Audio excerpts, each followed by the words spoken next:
The lunch rush at Harrington's came in waves, and Maya Torres had learned to read them the way sailors read tides.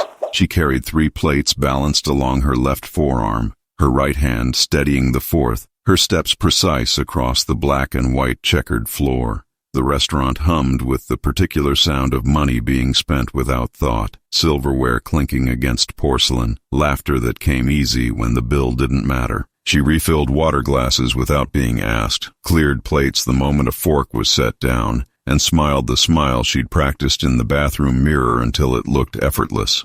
No one looked at her twice. She was furniture that moved. This is a fictional dramatized story inspired by everyday moments.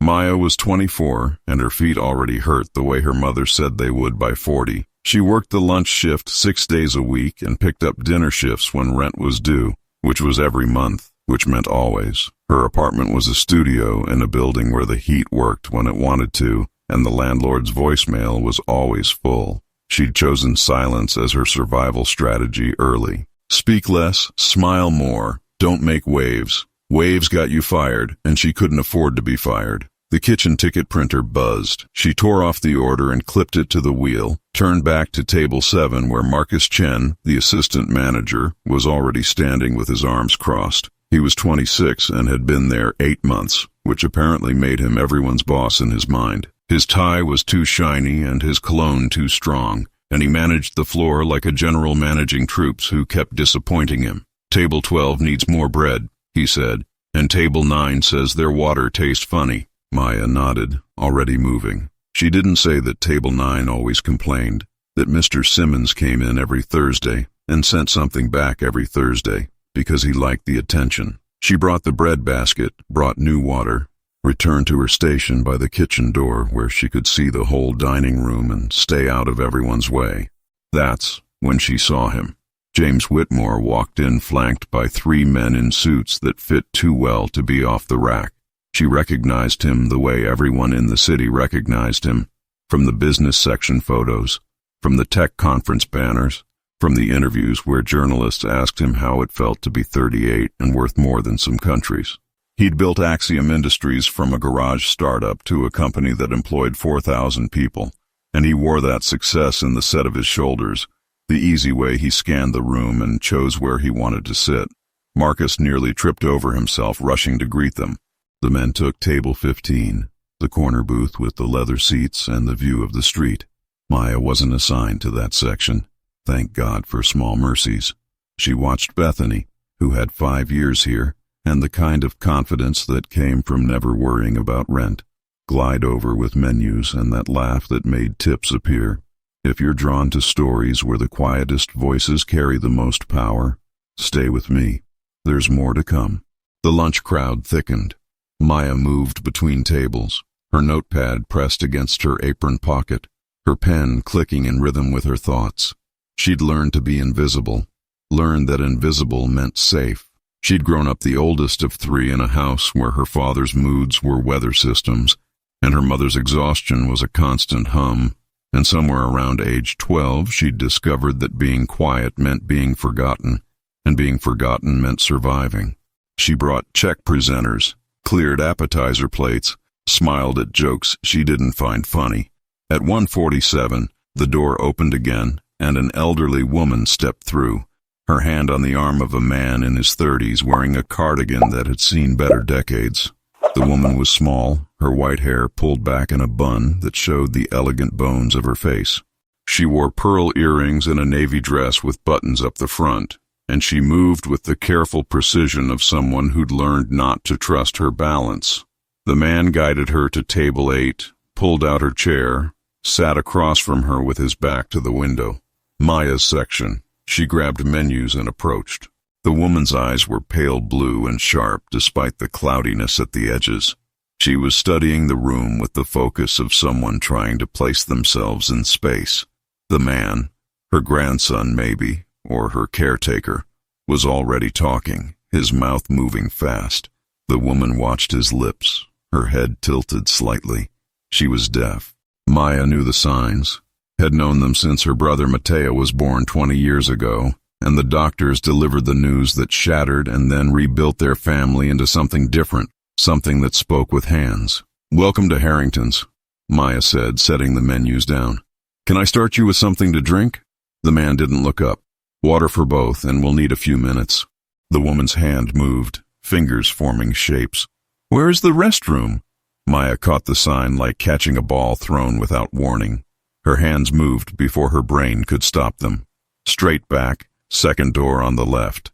The woman's face shifted, surprise giving way to a smile that creased the corners of her eyes. The man's head snapped up. "You know sign?" he said. Maya's face went hot. She'd broken her own rule. Stay invisible. "A little?" she said, her voice barely carrying. "My brother." The woman signed again. "Thank you. What's your name?" Maya hesitated. The man was watching her now with an expression she couldn't read. She signed back, small movements close to her body. "Maya. Beautiful name." The woman signed. "I'm Dorothy." The man cleared his throat. "We're fine," he said. "Just the water." Maya nodded and retreated, her heart beating too fast. She filled 2 glasses at the beverage station, her hands steady despite the tremor in her chest. When she returned, Dorothy was looking at a menu she clearly couldn't read in the dim restaurant light, and the man was on his phone, his thumbs moving fast. Maya set the waters down. Dorothy's hand reached out, touched Maya's wrist. Her fingers spelled something in the manual alphabet, slow and deliberate. H-E-L-P. Maya's breath caught. She looked at the man. He was still focused on his phone, his jaw working like he was chewing something tough. Dorothy's eyes held hers, urgent and clear. Maya's hands wanted to move, wanted to ask what was wrong, but the man looked up and she pulled back, tucked her notepad out of her apron. "Ready to order?" she asked. "Soup and salad for her," the man said. "Keep it cheap, and I'll have the steak, medium rare with the loaded potato." Dorothy's hands moved. "I want the salmon." "She'll have the soup," the man said louder, like volume made him write. Maya's pen hovered over her notepad. The lunch noise seemed distant suddenly, muffled. She looked at Dorothy, whose hands were still forming the sign for salmon, whose eyes were asking a question Maya didn't know how to answer without breaking every rule she'd built around herself. She wrote down soup and salad, wrote down steak. Her handwriting looked like someone else's. "I'll get this in," she said. She walked to the kitchen on legs that felt borrowed, clipped the ticket, turned back to scan her section and found Marcus watching her from across the dining room, his expression flat. She busied herself refilling coffee at table 3, bringing extra napkins to table 6, anything to look useful and small and forgettable. But her eyes kept drifting to table 8, where Dorothy sat with her hands folded in her lap and the man scrolled through his phone like he was alone. The meals came up.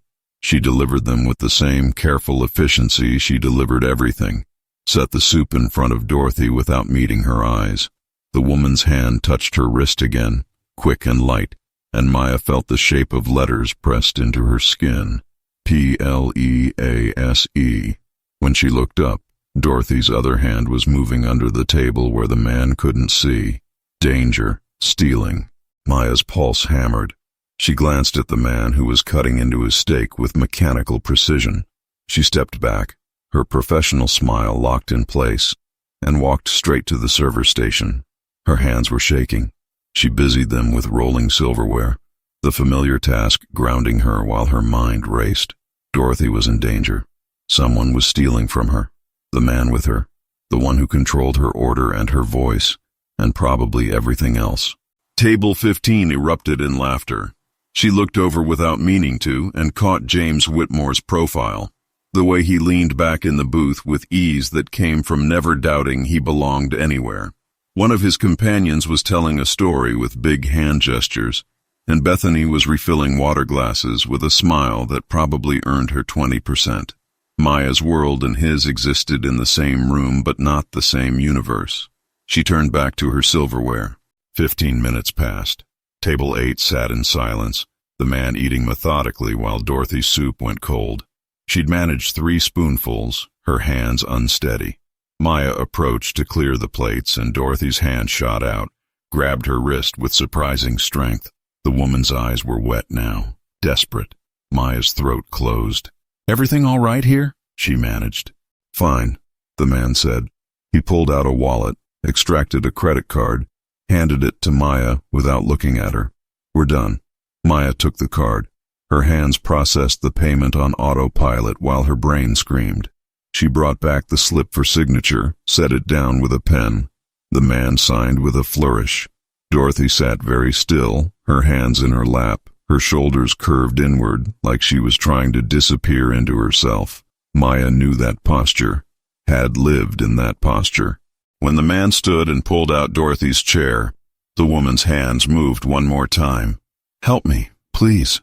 Maya watched them leave, watched Dorothy's careful steps across the checkered floor, the man's hand on her elbow steering her like property. The door closed behind them and the lunch noise rushed back, conversations layering over each other. Someone laughing too loud at table 6. Maya stood holding the signed receipt, Dorothy's plea echoing in her head in a language most of the room didn't speak. Marcus appeared at her shoulder. Table 12 needs the check. She moved, brought the check, cleared table 7, smiled and nodded and refilled drinks. The afternoon shift stretched, and with every passing minute the weight in her chest grew heavier. She should have done something, said something. But what?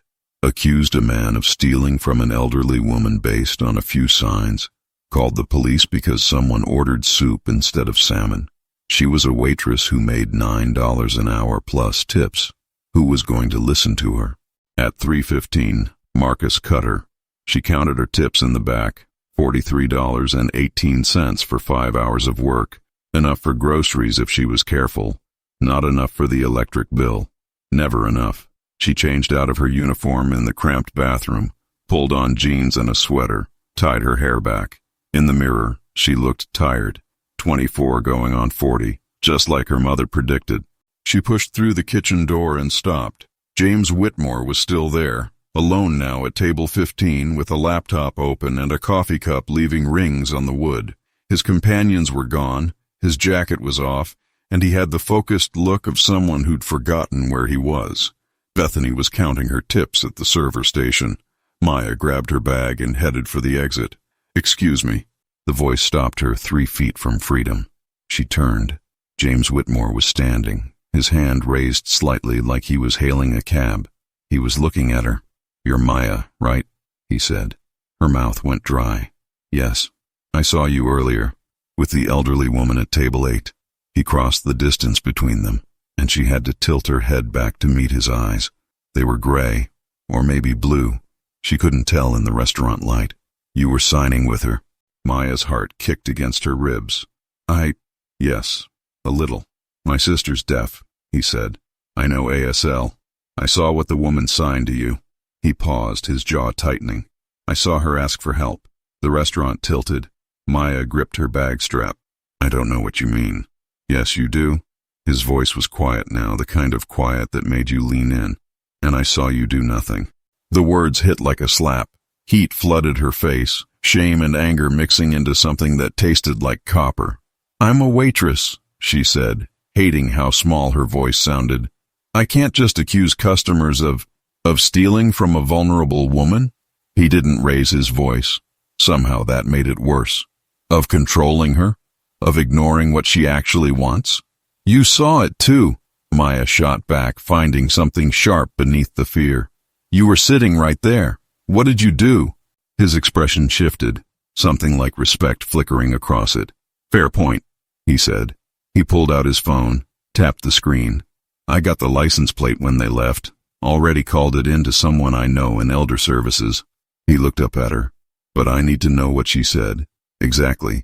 Every sign. Maya's hands were shaking again. She shoved them in her pockets. Why do you care? Because I've spent my whole life watching people dismiss my sister. Watching them talk over her, decide things for her, treat her like she doesn't have a voice. His jaw worked. I'm not going to watch it happen to someone else when I can do something about it. The words sat between them.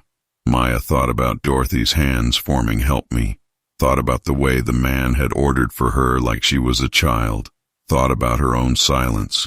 Have you ever watched someone need help and stayed quiet because speaking up felt too dangerous?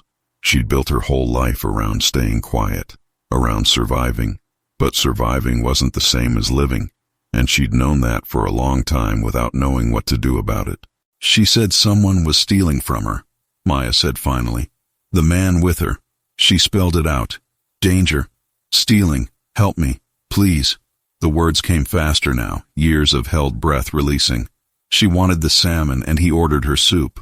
She asked where the bathroom was, and he pretended not to notice. He controlled everything. Her food, her voice, probably her money. James nodded slowly, his fingers moving across his phone screen. The car's registered to a Brian Hartwell. He's been investigated before for financial exploitation of vulnerable adults. Never charged. He looked up. You just gave me enough to change that. Maya's chest loosened slightly. What happens now? Now I make some calls. Get Adult Protective Services involved. Make sure Dorothy has legal representation. He pocked his phone. And I make sure Brian Hartwell has a very bad week. Just like that? Maya asked. You just decide to help and it happens.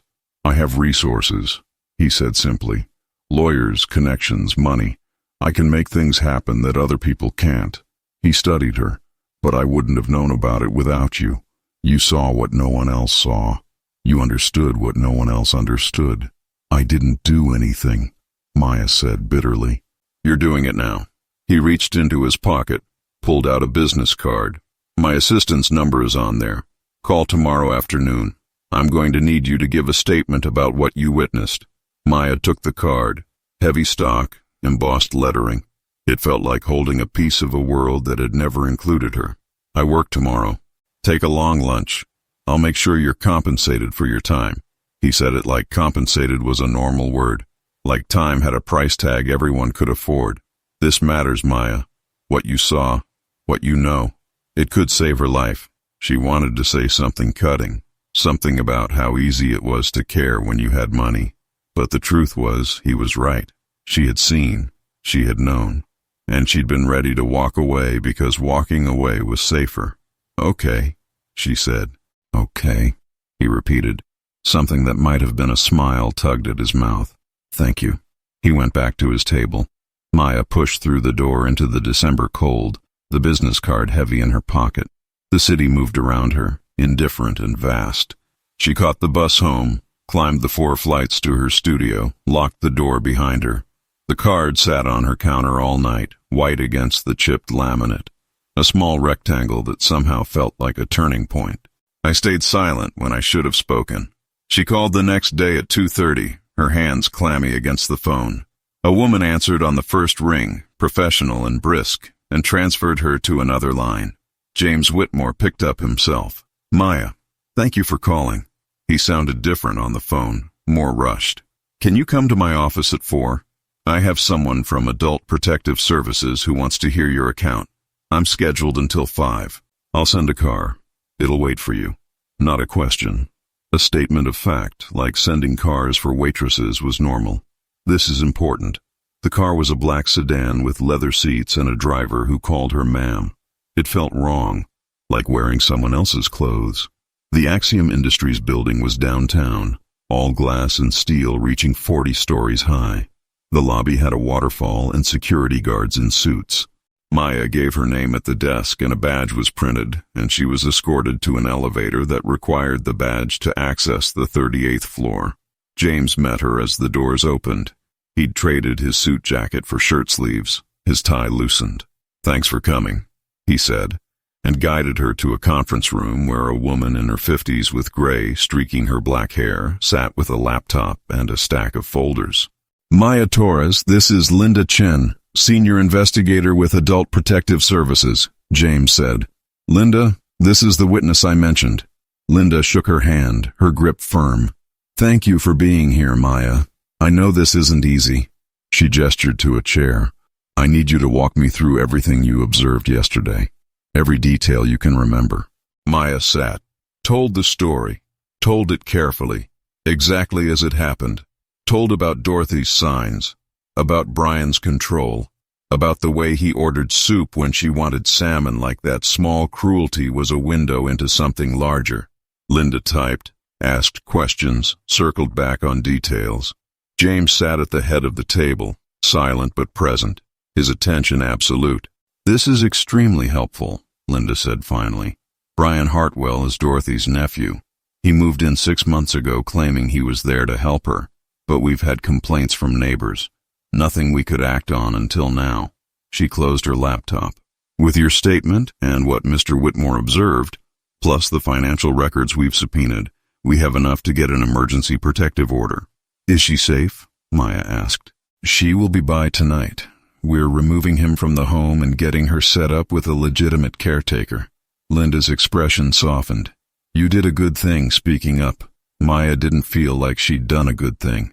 She felt like she'd barely done the minimum. But Linda was packing up her folders and shaking hands, and then she was gone. And it was just Maya and James in the conference room with the city spread out below them in the late afternoon light. "You want coffee?" he asked. "There's a place downstairs that doesn't taste like despair." She should go home. She had another shift tomorrow. But she said, "Okay." The coffee shop was tucked into the building's ground floor, all exposed brick and industrial lighting.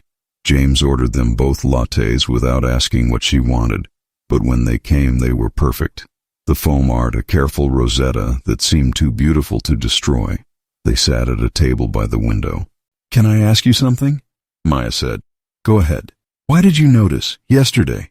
You had a whole business lunch, important people, deals being made. Why did you even see her?" James turned his cup in slow circles, watching the foam shift. "My sister Emily's 33. She's deaf, like I said. Brilliant, funny, stronger than anyone I know." He looked up. "But I've watched people treat her like she's broken her whole life. Waiters who talk to me instead of her. Colleagues who assume she's less capable. She's a civil rights attorney and people still act like she needs protection." His jaw tightened. "So yeah, I notice. I notice when someone's being dismissed or controlled or silenced. It's automatic now. Must be nice," Maya said quietly, "having the power to actually do something about it." "Is that what you think?" He leaned forward slightly. "That I'm helping because I have power? Aren't you?" "I'm helping because it's right. The power just makes it faster." He paused. "But you had power yesterday too. You had knowledge. You understood what Dorothy was saying when no one else could. That's not nothing, Maya. I'm a waitress who makes $9 an hour. You're a woman who speaks 2 languages and sees things other people miss." His voice was steady. "Do you know how rare that is? How valuable?" The words sat in her chest, foreign and uncomfortable. She'd spent so long making herself small, she'd forgotten other shapes were possible. "I should go," she said. "Let me drive you. I can take the bus. I know you can. Let me drive you anyway." His car was parked in the underground garage, a dark sedan that probably cost more than her yearly salary. He drove carefully, asked for her address, didn't comment when she gave him a neighborhood that showed up in the news for the wrong reasons. They didn't talk much. The silence felt intentional rather than awkward, like they were both thinking too hard to bother with small talk. He pulled up in front of her building. "Thank you again," he said. "For today, for yesterday, for giving a damn. I didn't do it for thanks. I know. That's why it matters." He hesitated. "I'm having dinner with Emily tomorrow night. She's in town for a deposition. There's a place in Midtown, Riverside Bistro. Good food, deaf-owned. Everyone signs." He looked at her. "Come with us, if you want." Maya's first instinct was to say no. No was safe. No kept boundaries clear. But she thought about Dorothy's hands forming pleas. Thought about her own voice saying I didn't do anything. Thought about James saying you had power too. "What time?" she heard herself ask. 7. "I'll text you the address." She gave him her number, got out of the car, watched him drive away, climbed the 4 flights feeling like her body weighed different than it had that morning. The next evening she stood in front of her closet for 20 minutes before settling on black jeans and a sweater that didn't have any visible stains. She took the subway to Midtown, found Riverside Bistro tucked between a dry cleaner and a bookstore, pushed open the door. The restaurant was small, warm, full of movement. People signed to each other across tables, the conversation flowing in shapes and expressions instead of sound. It was beautiful. James waved from a booth in the back. Next to him sat a woman with dark hair cut short. wearing a leather jacket and a smile that transformed her whole face when she saw Maya approaching. She stood, extended her hand. "Emily," she signed. Her eyes, the same gray-blue as her brother's, crinkled with warmth.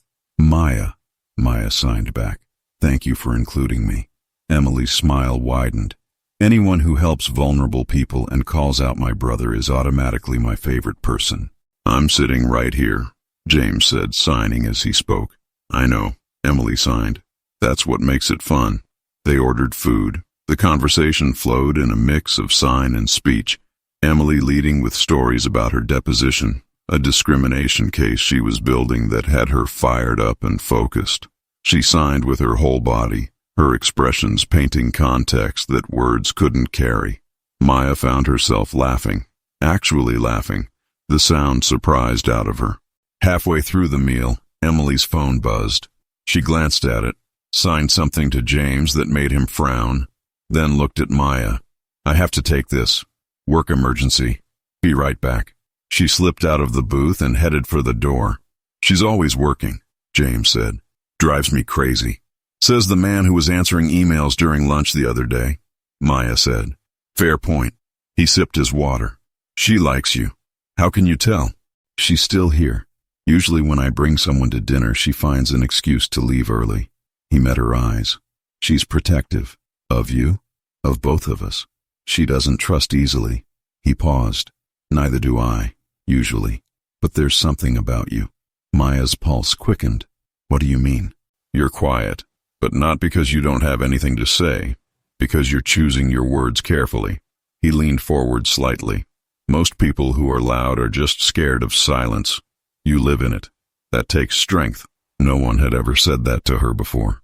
She'd been called shy, awkward, weird, too quiet, not enough, but never strong. "I don't feel strong," she admitted. "Strength isn't always loud," he said. "Sometimes it's showing up, speaking up when it costs you something, giving a damn about people you don't owe anything to." His voice dropped. "You could have walked away from Dorothy. You didn't." "I almost did, but you didn't." He held her gaze. "That's what counts." Emily returned, sliding back into the booth with an apologetic expression. "Crisis averted," she signed. Where were we? The rest of the dinner passed in warmth and easy conversation. When they left, Emily hugged Maya goodbye. Signed, "Call me directly. You don't need him as a middleman." James walked Maya to the subway entrance. "Thank you for coming," he said. "Thank you for inviting me." He looked like he wanted to say something else, then thought better of it. "Text me when you get home safe." She did, and when she unlocked her door and dropped her bag on the counter, she felt something she hadn't felt in a long time. Like maybe the world had more room in it than she'd thought. Like maybe she could take up more space. The news broke 3 days later. Brian Hartwell arrested for financial exploitation and elder abuse. Adult Protective Services had found evidence he'd stolen over $200,000 from Dorothy's accounts over 6 months. Forged checks, taken out credit cards in her name. The story ran on the local news with a photo of Dorothy smiling next to her attorney, a woman in her 40s who signed as she spoke at the press conference. Dorothy gave a statement through an interpreter. She thanked the young woman who'd seen her, who'd understood, who'd spoken up when it mattered. Maya watched the news on her phone during her break at Harrington's, her heart in her throat. Marcus walked past her in the back hallway. "Crazy, right?" he said. "That old lady who was here last week, can you imagine?" She could imagine. She'd lived it, but she just nodded and went back to work. James texted that night. Saw the news. "Thank you." Again. She stared at the message for a full minute before typing back. "Is she okay?" "Better than okay. She's pressing charges, and she wants to meet you." Maya's hands went cold. "Me? You're the one who saved her. She knows that. I didn't save anyone. You keep saying that. You keep being wrong." They met at a small cafe Dorothy had chosen, a place with good light and strong coffee. Dorothy arrived with her attorney and an interpreter, her posture straighter than it had been at Harrington's, her eyes clear. When she saw Maya, she stood and pulled her into a hug that smelled like lavender and felt like absolution. "Thank you," Dorothy signed when she pulled back. "You saw me when I was invisible." You heard me when I couldn't speak. Maya's throat closed. I'm sorry I didn't do more sooner. You did exactly enough, Dorothy signed. You were brave when it mattered. They sat, talked. Dorothy told her story through the interpreter, how Brian had moved in claiming he wanted to help after her stroke, how he'd slowly taken control of everything, how she'd felt herself disappearing. The day at Harrington's had been one of the few times he'd taken her out in months, and she'd taken the risk of asking for help because she was running out of time. You gave me my life back, Dorothy said through the interpreter, her hands moving in emphasis. I want to do something for you. You don't owe me anything, Maya said. I know. I want to anyway. Dorothy glanced at her attorney, who pulled out a folder. I've set up a scholarship fund for people pursuing careers in social work, elder advocacy, or any field that helps vulnerable populations. She looked at Maya. I want you to be on the selection committee. Help me decide who receives it. Maya's chest tightened. I'm not qualified for that. You're the most qualified person I know, Dorothy said. You understand what it means to be invisible, to need someone to see you. Her expression softened. Will you help me? Maya thought about saying no, about explaining she was just a waitress, that she didn't know anything about committees or scholarships or helping people in any official capacity. But she looked at Dorothy's hands, still and waiting, and she thought about the power of being seen. Yes, she said, I'll help. The scholarship was announced a month later. Maya attended the press conference standing next to Dorothy, feeling out of place in a borrowed dress and heels that hurt her feet. Reporters asked questions. Dorothy answered through her interpreter, but when one reporter asked who'd inspired the scholarship, Dorothy pointed at Maya. This young woman, she said through her interpreter, her hands moving with precision. She proved that you don't need power or money or status to change someone's life. You just need to care enough to act. James was there too, standing at the back of the room. He caught her eye and signed, Proud of you. She signed back, Thank you. Her hands shaky, but sure. The relationship between them grew slowly, carefully, built on foundation of respect rather than rush. He invited her to more dinners with Emily, introduced her to his colleagues not as a waitress but as an advocate, which felt like wearing someone else's skin until she realized it fit. She kept working at Harrington's because she needed the money, but she started taking classes at community college, social work, and advocacy, funded by a scholarship Dorothy had quietly arranged. She learned that helping wasn't just about big gestures, but about small, consistent choices, about showing up, about seeing people. 6 months after that first lunch rush, James asked her to dinner, just the two of them. They went to a small Italian place in Brooklyn where the owner knew him by name, and the pasta was made fresh. Over wine and bread, he told her about his childhood, about watching Emily navigate a world that wasn't built for her, about how it had shaped everything he did. She told him about her family, about Matteo and the way sign language had become their bridge, about choosing silence because speaking up had always felt dangerous. Does it still feel dangerous? He asked. Speaking up? Sometimes, she admitted, but less than it used to. What changed? She thought about Dorothy's hands forming thank you, about the scholarship students she'd helped select, about the moment she decided to give a statement instead of walking away. I did, she said. He reached across the table, his hand palm up, an invitation. She placed hers in it, felt his fingers close warm and certain around hers. I'm glad, he said. Marcus quit 3 weeks later after a complaint about how he treated staff. Maya got promoted to floor supervisor, $1.50 more an hour, and respect that felt earned. She still worked too many shifts and her feet still hurt, but now she was saving for something other than just survival. She was building toward something. A year after Dorothy walked into Harrington's, Maya stood in a community center in Brooklyn, watching the first group of scholarship recipients receive their awards. 5 students, all passionate about helping vulnerable populations, all chosen because they understood what it meant to need help and to give it. Dorothy sat in the front row, beaming. James stood beside Maya, his hand resting at the small of her back. You did this, he murmured.